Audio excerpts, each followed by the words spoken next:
मित्रों नमस्कार, मैं विक्रम सिंह यादव आप सभी का अपने YouTube चैनल पर हार्दिक स्वागत करता हूं। जैसा कि वीडियोज़ की श्रृंखला में आज हम आपको शिव महापुराण से बहुत ही अच्छा प्रसंग मित्रों, जैसा कि हम बता रहे थे, हम सीधे पुराण से बात करते हैं। कहीं इधर उधर की कटी पिटी बातों से, इधर उधर की बातों से हम आपको झूठी सांची बताने का वीडियो दिखाने वाले नहीं हैं। आप देख पा रहे होंगे चित्र में शिव महापुराण, और शिव महापुराण में बहुत से अध्याय हैं और तमाम अध्यायों में बहुत सारी चर्चाएं की गई हैं।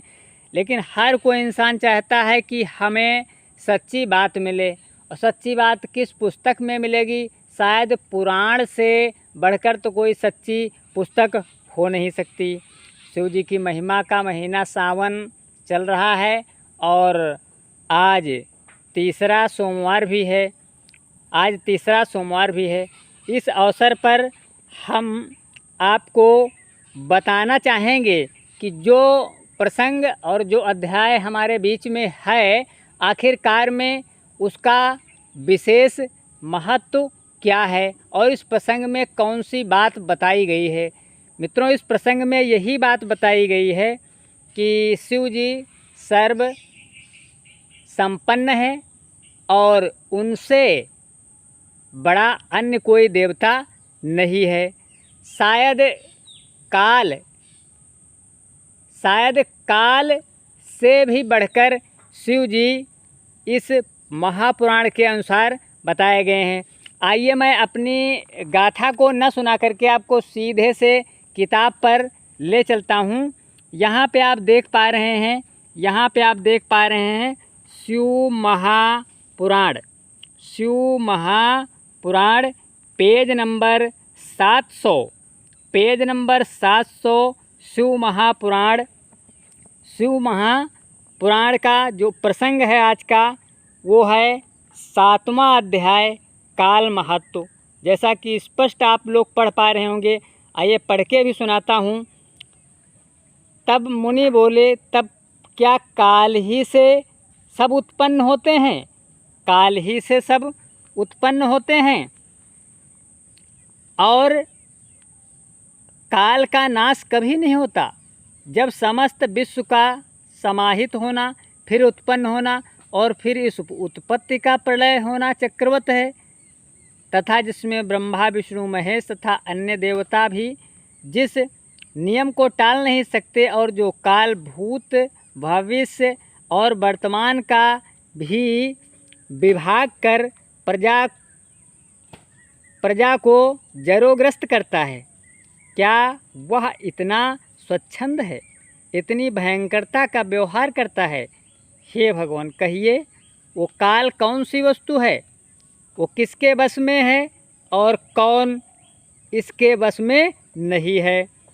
वायु ने कहा, कला काष्ठ निमेष और कलाओं की वृद्धि ही काल का शरीर है, और कलात्मक ही महेश्वर का परम तेज है, जिसे चराचर स्थावर जंगम कोई लांघ नहीं सकता। कोई विश्व विनियामक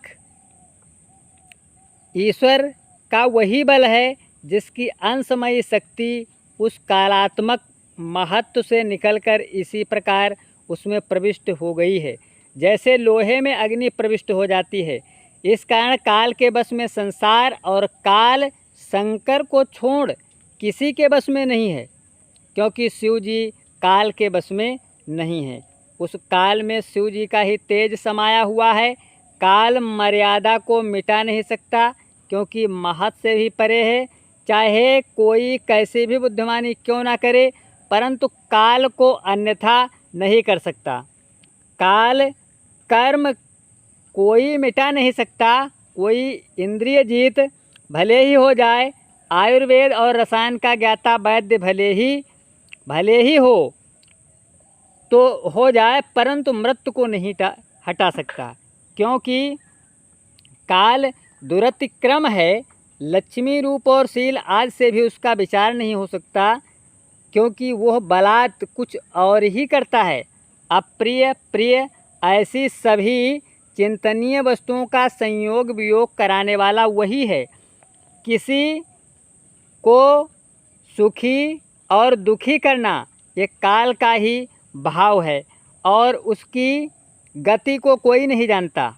युवा को वृद्ध करना, बली को निर्बल करना, लक्ष्मीवान को लक्ष्मीहीन करना, यह सब काल की विचित्र गति है। काल के आगे कोई चतुराई नहीं चलती, वह सबको रोग देता है। उसके आगे जाति, बल और शील सभी व्यर्थ हैं। मनोहर गीत वाद्यों में और अनत में, पराये का अन्न खाने में भी काल सर्वदा काल सर्वदा काल सर्वदा काल सर्वदा व्यवहृत होता है। अकाल हो तो अच्छी से अच्छी रसायन औषधि भी व्यर्थ हो जाती है और काल पर दी हुई सिद्धिदायक और शीघ्र सुखद होती है। प्राणी का जन्म मरण काल पर ही निर्भर है, बिना उसके पुष्ट नहीं होता। बिना काल के सुख दुख नहीं। अकालिक कोई वस्तु समान नहीं। शीतल वायु का चलना, मेघों का वर्षा तथा ऊष्मा की शांति काल से ही होती है। सफलता उत्पत्ति और कृषि कर्म सब काल से ही होते हैं, नष्ट होते हैं और काल से ही लोकों में जीव संजीवित होते हैं। जो इसे इस प्रकार जानता है वो परमात्मा को प्राप्त होता है। शिव जी परमात्मा हैं, इनमें न काल है न बंधन, न काल है न बंधन, न मुक्ति और न प्रकृति, न पुरुष, वो विश्व रूप भी नहीं हैं। अतएव ऐसे विचित्र रूप शिव जी परमात्मा पुरुष शिव के लिए नमस्कार है। मित्रों, मैंने अपने मुंह से कुछ भी नहीं बताया, अपने व्यक्तिगत विचार या व्यक्तिगत अनुभव या व्यक्तिगत ज्ञान की बात मैंने नहीं किया। मैंने जो आदि से लेकर के पूर्वजों द्वारा माना गया कि पुराणों में लिखी गई बात सत्य है, तो आपने देखा कि काल सबसे बड़ा है और किसी भी देवता को काल ने छोड़ा नहीं। तो और शंकर जी को छोड़कर अन्य सभी को काल ने अपना निवाला बनाया। वो परमात्मा आप देख रहे हैं कि परमात्मा को नमस्कार है, परमात्मा शिव जी हैं। इस प्रकार से हमने आपको पढ़कर पूरी तरीके से सुनाया। आप शायद देख पा रहे होंगे जो शिव महापुराण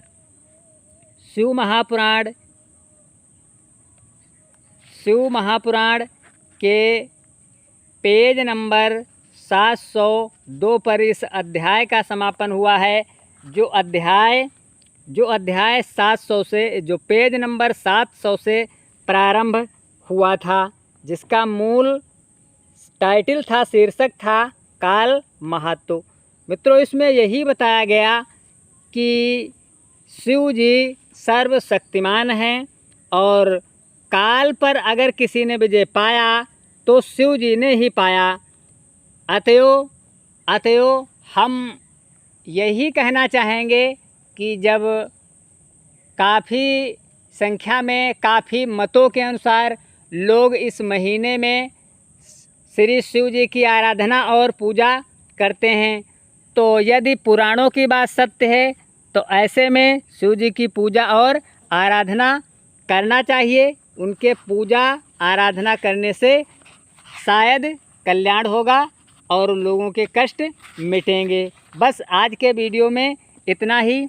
अगर ज़बरदस्त लाइक और सब्सक्राइब्स आते हैं तो हम अन्य भी कथाएं शिव जी से संबंधित, शिव महापुराण से संबंधित, जो कि आप खुद ही देख पाएंगे, हम सुनाने का ज़्यादा से ज़्यादा प्रयास करेंगे। ओम नमः शिवाय।